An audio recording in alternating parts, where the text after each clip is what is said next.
Questions? Mongets. Mongets. Mongets. Sorry. One of the things I've heard announced about Mongets is that we won't be able to announce anything before the Book Expo, which I believe this is this weekend, actually. Is it? Next week. Oh, next week, Oh, yeah. okay. That's not so bad. I'll wait. As you might imagine, we have to coordinate our publicity very carefully with Clamp. So we're quite glad to be working with them, of course. But it's a rather complicated project. One of the things that makes it more complicated, I see that Rumiko Takahashi's latest work is being published simultaneously. But our ambition is to actually, that's online, our ambition is to publish it actually physically, which, as you might guess, is a lot more complicated. Mm-hmm. Also, I'm not entirely sure, and I could be wrong, but it's my impression that Takahashi's new manga was probably being done primarily for Shogakukan, whereas Clamp's new manga is being done primarily for Dark Horse. In other words, it's Dark Horse's initiative to do it. It'll be published in Japan, too, and obviously, as is with all of our creators, they have complete creative freedom. We're not asking them to do anything differently. Like, basically just want to do whatever they want to do. And we've been seeing a lot of their ideas, and it's fascinating to see them think so quickly. Because we'll get all these concept drawings and say, no, wait, but I want to do it this way. No, wait, I want to do it that way. As the four of them toss ideas back and forth. But the initiative for doing it is from Dark Horse, because we've always wanted to work directly with a manga creator. For us, it's no different philosophically from working with comics creators from around the world. There's no reason we can't work with Japanese creators, too. Mm-hmm. We are, after all, a publisher. Unlike a lot of manga companies, we primarily produce original material. So we sort of see ourselves as more like some of these Japanese companies who, after all, produce original material. We know that manga are not made in some magic, manga machine extruded like soft serve ice cream cone. It'd be kind of cool. Yeah, we know that every manga has to begin with a blank page someone has to stare at and, think of a story and draw. Because we know that because we do it every day with our own comics. So we would never view it as a commodity. And also, a lot of Dark Horse titles are licensed and translated to other languages. So it's not a mysterious thing to us. At least 3 Dark Horse titles are available in Japanese. I know Hellboy, Sin City is, I think Hard Boiled. So we've done it that way too. So, we care about making good versions of our manga in English precisely because we want our comics to have good versions in Japanese and, in other countries as well. So, we can see it hopefully from both sides.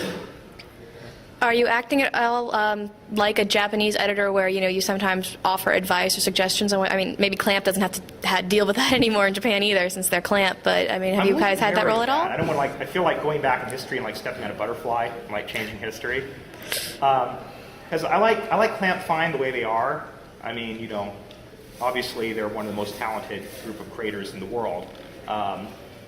So I feel funny offering too many comments. So it's an interesting opportunity, but I want to be kind of wary about it. Also because while I am a manga editor in America, as you say, it's a different thing from being a manga editor in Japan.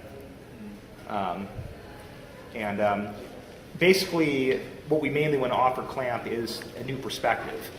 The ability to do this in a new way, and that itself will give them more directions creatively or more inspiration. It's not, I don't think Clamp is suddenly going to go into, some huge sex and violence mode or anything. It's not like that. What I mean is that doing a project where it's being done for, because usually they do all their stuff for, manga magazines. And it is, of course, it will appear in Japan in its own format. But logistically, it's an extremely complicated, project. Mm-hmm. But we're very, very glad to have the opportunity. More questions? Yes, please. I've noticed that on just various manga titles from various publishers and with Guns with Cats specifically, back when it was first translated in the regular American issue form, sometimes the drawings would go right out to the edge, like it was drawn further outside and then cropped. Was that what was going on, or was it an error, or what's that about? Well, I think what you're talking about is actually a fairly common phenomenon there are basically two ways that you can arrange a drawing on a page in manga. Notice how this page, the artwork is entirely surrounded by a border. However, on this page, notice how the artwork goes up to the edge. This is what's called a bleed. It all depends on what effect the artist wants. So there actually is more artwork up here. There's maybe about a centimeter's worth.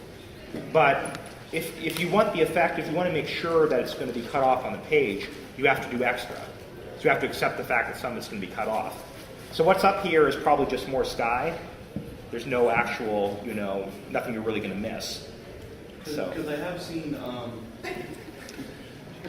where it goes off to the side and like some of the words will be cut off. That's a mistake. Okay. So, and that's something we try to, I think that happened more in the old days of comics because the editing methods were not as precise. I remember that used to be a problem with Neon Genesis Evangelion. These days we try to leave as little chance as possible.